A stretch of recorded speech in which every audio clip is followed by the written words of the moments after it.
Magandang tanghali po sa atin lahat mga bro. May gagawin na naman tayong amplifier. Ang brand nito ay Concert na EB-DAS 302 BT. Ito yung model nga Concert na 302 na may Bluetooth na mga bro. Ang problema daw nito, sabi na may-ari, ay bigla daw may umusok. Kaya binuksan na raw niya ito at may nakita ka daw siyang sunog. Yan yung sinasabi niya na umusok mga bro, dahil dinala sa atin ito nakabukas na, dahil malapit lang dito yung may-ari ito sa shop. Yan, so kailangan yung dito na portion na may umusok, kailangan isa-isahin natin ito mga bro. Maaaring may shorted to na output, so babaklasin natin tong output lahat, tapos check natin yung mga drive, isa-isahin natin yan mga bro. Bago pa ito. Ito yung mga latest na mga Concert na yun na 302 na may Bluetooth na function. So yan ang ating mission na naman sa tanghalin ito. Sana magawa natin to, dahil kakanta raw siya mamayang hapon. Sikapin natin na mahabol ito na magawa natin. So baklasin lang natin yung pinaka main amp mga bro, at isa-isahin natin yung mga parts para malaman natin kung ilan ang naging sira niyan. So ako pala yung nagpapasalamat mga bro palagi sa inyong mga suporta at sa panonood nyo sa ating mga ina-upload na video. Maraming salamat at shout out na lang sa ating lahat mga bro, at medyo marami-rami na rin tayo. So babaklasin lang natin mga bro, so update na lang kayo mamaya. At medyo matagal-tagal din yan, at halugugin lang natin yung mga dapat na posibleng sira dyan.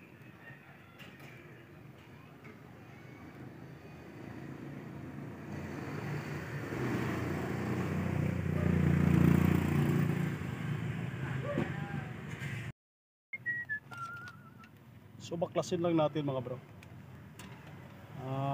Tutok lang natin yan para medyo maganda-ganda.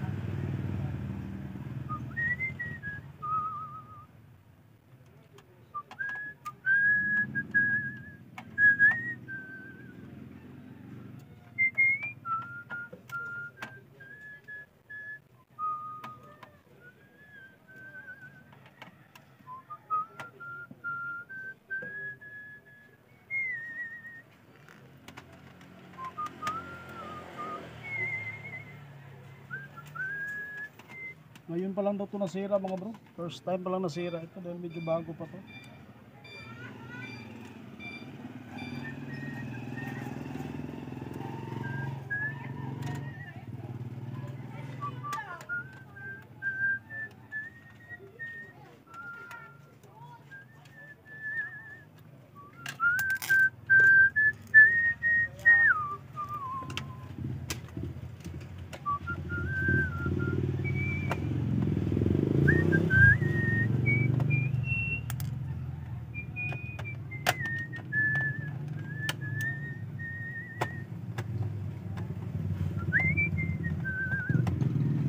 Oh, matigas.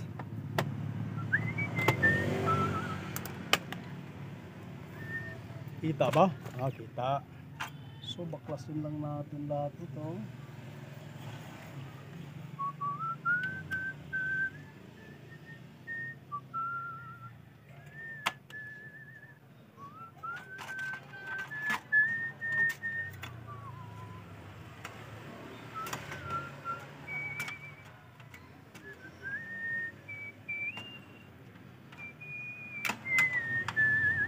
Ganda to, puro disakit lang, mabilis baklasin. Yung iba kasi nakahinang na to, grabe pala talaga, medyo malala talagang tama pala sa ilalim na to. Sunog-sunog ah.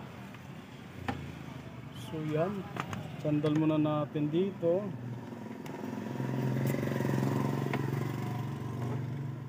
At tanggalin natin yung pinaka power output nito, baklasin muna natin. Kita ba? Yan, kita.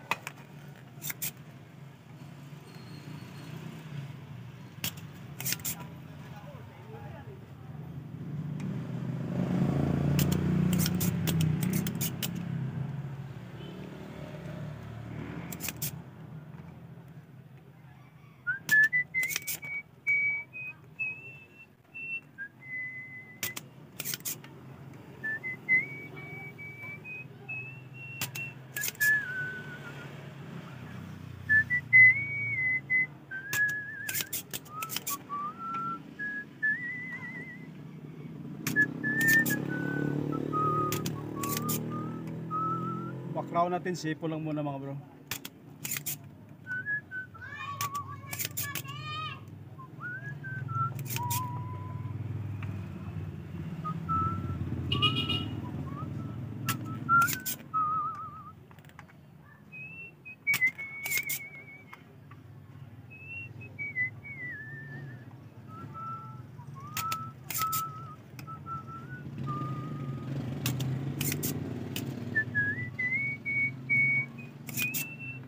Itong panghinang ko ah.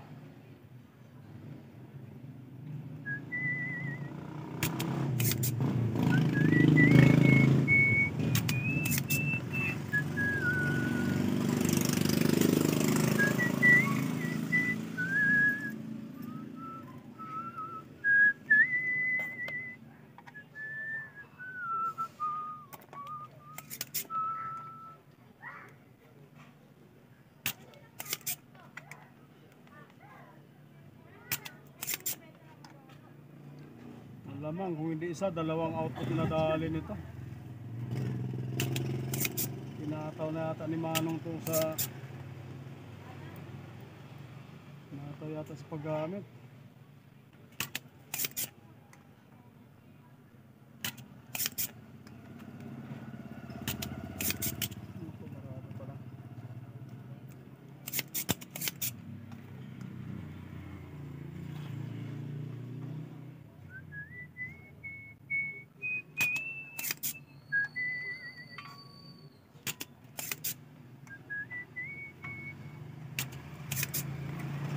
Sana dumating na pala yung Google AdSense natin, hindi pa dumating eh. Kaya hindi pa bumalik-balik yung ating ads tuloy. Kailangan ng confirmation ng Google AdSense. Mapadala na raw, hindi pa naman ano dumating.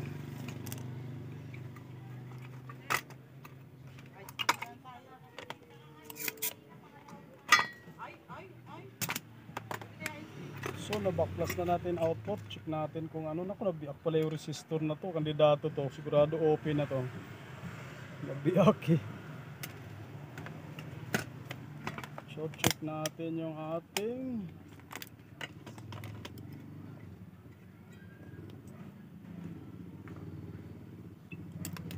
so ito yung may portion na dito tayo makumpisa sa right. Malamang kandidato output nito. Naku po, yan na, isa na kaagad, shorted. Sana isa lang. Naku, dalawa talaga. So dalawang sibak, isang C, isang E. C5198 isa, isang E1941. So dito lang sa isang channel lang shorted, tapos yung dalawa. Kabila, walang problema yung kabila. So isang channel lang may tama, yung dalawa may tama nito mga bro. Sibak yung dalawa.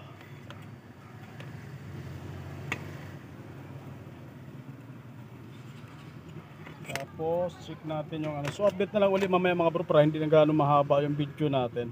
Isa-isahin ko lang itong mga drive. Yung dalawang output, sibak talaga yung dalawa na to. Kaya focus lang tayo sa isang channel. Yung kabilang channel maaaring walang problema yan. So update na lang ulit mamaya para hindi na gaano mahaba ang ating video. Isa-isahin ko lang lahat ng mga posibleng sira pa dyan. Tuloy natin mga bro. So na-backflash na natin yung mga shorted na mga parts. So ito yan lahat mga bro. Yung dalawang resistor na 5 watts na 0.25, open yan siya. Tapos isang A1013 at saka C28 20 ang number na to, kalimutan ko pala. 2383 pala. 2383, tapos yung tatlong diode niyan mga bro, shorted din yan. Dito yung nakalagay mga bro, yung magkasunod na tatlo. Tapos yung isang 220 ohms yung nandito, shorted din. Ito buhay naman to mga bro, buo naman tong 9040 na yan. So sa ngayon yan lang nakita pa natin ng mga sira mga bro. Matinding inabot niya, talagang Pati yung board medyo nasunog oh. Medyo matagal siguro hindi kaagad nabunot na may-ari ito. Hinataw-hataw siguro kaya malupit ang pagkasunog niya.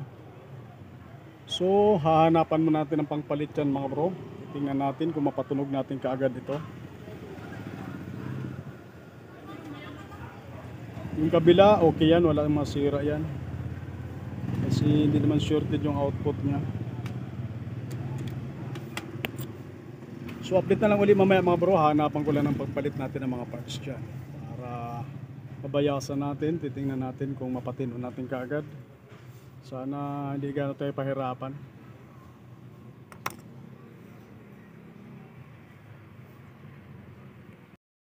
So tuloy natin mga bro. So nakabitan na natin yung mga parts dyan na ano, yung mga sira. Nandiyan nakabit na natin lahat. Ang kinabit natin yan, itong dalawang 5 watts, saka 220 ohms. Itong transistor na to na E1013 at saka C2383. Yan yung mga bro. At saka yung diode na tatlo, ito yon. Yan yung pinalitan natin. So try natin ikabit sa transformer. Titingnan natin kung mag-normal ba yung bias voltage natin. At kung may tugtog pa naman itong aking katapat na salon. Pero ano naman remix, wala siguro CPR yan. Yung aking katapat na salon yan, mahilig sa music kasi yan. Remix naman yung tugtog niya, baka hindi naman siguro yan, hindi tayo mapasok. So try natin ikabit sa transformer mga bro, para malaman natin, malalaman natin kung normal na ba yung bias voltage nito. Nabubulol tuloy ako. Pag normal na yung bias voltage niya, kabitan na natin ang power output transistor. Kabit ko lang.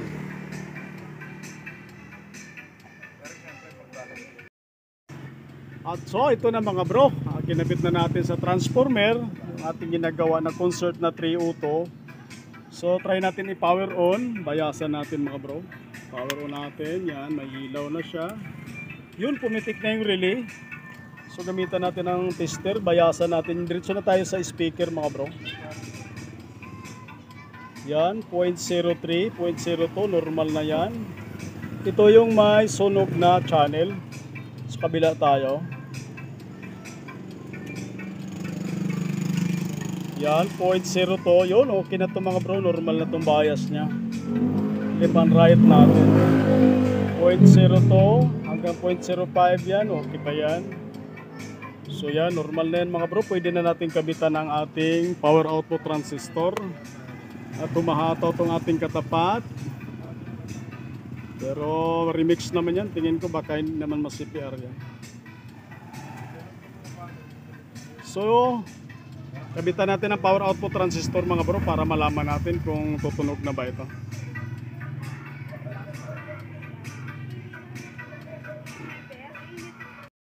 So ito na mga bro, itong ating ginagawa na concert na 302. Naikabit na natin lahat yung kanyang power output transistor na 4.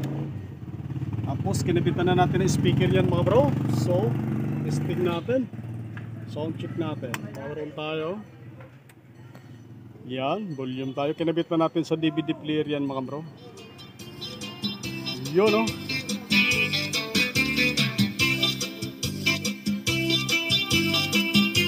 Medyo tuluhan natin. Sapawan natin yung ating kaibigan na salon.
Palipat lang natin ang tugtog mga bro.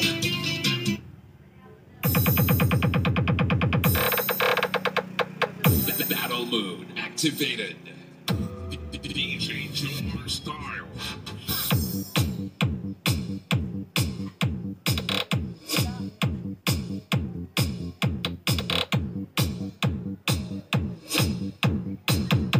Kaaso, kaaso-aso. Ang lupit, narino, sa pulan. Silvos dake.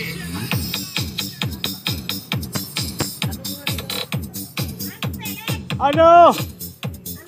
Ano? May problema yun sa akin dito yung Saka ng mic. Mic? kita ng Microphone? kwan, ng iko.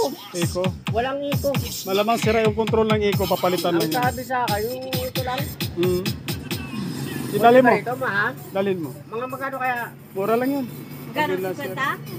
Huwag naman. Pagkalas pala ng screw nun, pambira ka. Magkano Ano nga yun? Mga naman? 300 lang. Grabe mo laman. Mura na yun kasi papalitan ko yung kadalasan yun yung control ng Eco. Katulad nito. Yung Eco nito, alam mo, ito. Ito may problema yung Eco. Tapos parang may nasasakal sa lagi. Dali mo na Pero lang. wala yata. Sige, dalhin ko rito. Dali mo na lang Ano para, mo na, ano? para matesting ko. Sarap pilit. Mura na yun kasi papalitan ko ng bago. Tayo ng raon eh. Oo, malayo. Dito malapit. Eh, Ah.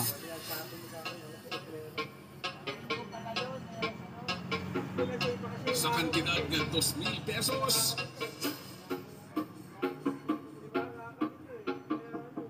Pumbahangan masunog amplifier.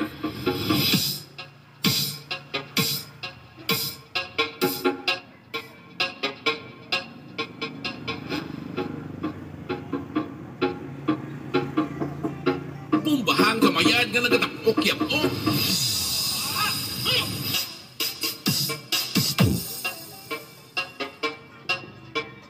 So okay na to mga bro. Maraming salamat sa inyong panonood sa ating upload na video.